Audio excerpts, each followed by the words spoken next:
بینەرانی ئازیز و خۆشەویست هەروەک ئاگادارن بارودۆخی شۆڕشگێڕانەی ڕوو لە بەرەو پێشچوون لە ئێران و حەتمی بوونی ڕۆیشتنی کۆماری ئیسلامی بابەتی حاکمیەت و دەسەڵاتی دوای ئەم ڕژیمە کۆنەپەرست و جنایەتکارەی کردوتە مەسەلەیەکی هەنووکەی.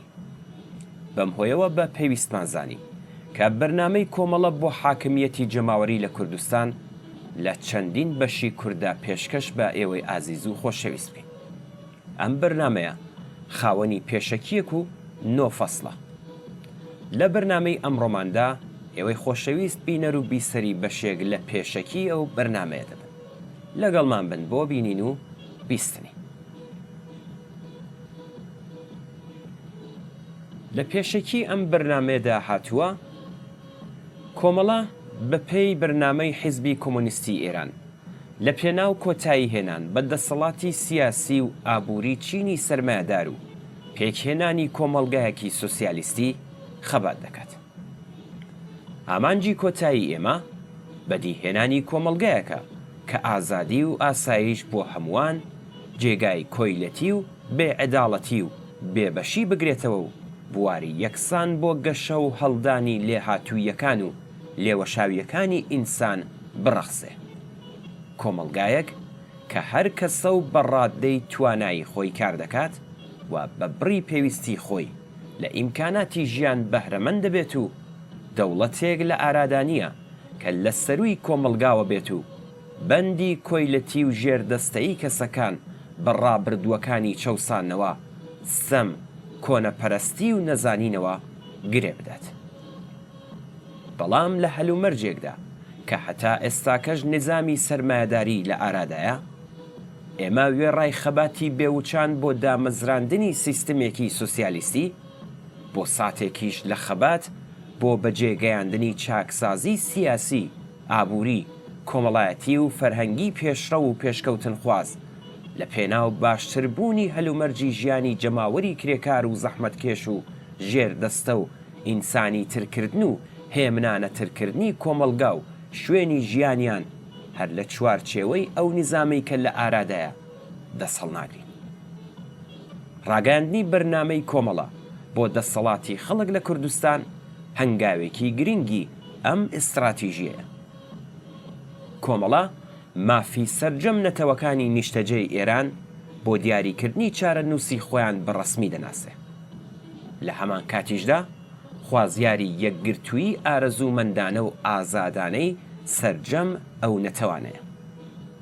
لە ڕوانگەی ئێمەوە بەرژەوەندی خەباتی چینی کرێکار لە پێناو سۆسیالیزمدا یەکێتی و یەکگرتووی سیاسی و حیزبی چینی کرێکاری ئێرانی پێویستە و کۆمەڵە لە پێناو دابینبوونی یەکریزی چینی کرێکاری ئێران لە هەموو بوارەکانی خەباتدا تێدەکۆشێ.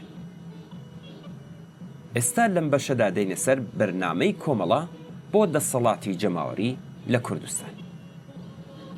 بە سەرنجدان بەوەی کە یەکەم قەیرانی ئابووری و سیاسی ڕژیمی کۆماری ئیسلامی و بەڵاو نەهامەتیەکانی سەرچاوەگرتوو لە دەسەڵاتی نظامی سەرمایەداری، گەشەی بزوتنەوەی کرێکاری و سەرجەم بزوتنەوە کۆمەڵایەتیەکان و ناڕزایەتی بەرینی جەماوەری خەڵک، ڕوودانی ئاخێزێکی جەماوەری، ئاسۆی ڕووخانی کۆماری ئیسلامی و تێکەوە پێچرانی دام و دەستگای هێزەکان و دەسەڵاتەکەی بۆ تا ئیمکانێکی مادی و واقعی لە کوردستان.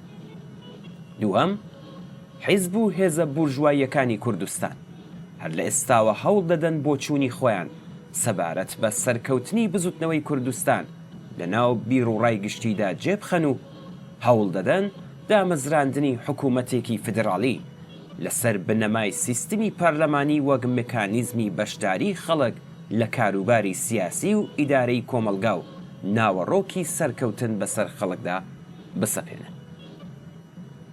سێهەم، نیشاندانی تێگەشتن و بۆچوونێکی ڕوون لە مانای ڕاستەقینەی سەرکەوتنی بزوتنەوەی شۆڕشگێڕانەی کوردستان، چۆنیەتی بەشداری ڕاستەوخۆی جەماوەری خەڵکی کوردستان لە دەسەڵاتی سیاسی و ئیداری کۆمەلگا و چۆنیەتی هاتنە دیویست و داواکاریەکانیان زەرورەتی پەیدا کردووە و جێخستنی مەعنا و جەوهەری ڕاستەقینەی سەرکەوتن لە ناو جەماوەری خەڵکی ستەملێکراوی کوردستان لە پێشمەرجەکانی سەرکەوتنی بزوتنەوەی شۆڕشگێڕانەی کوردستان بێت.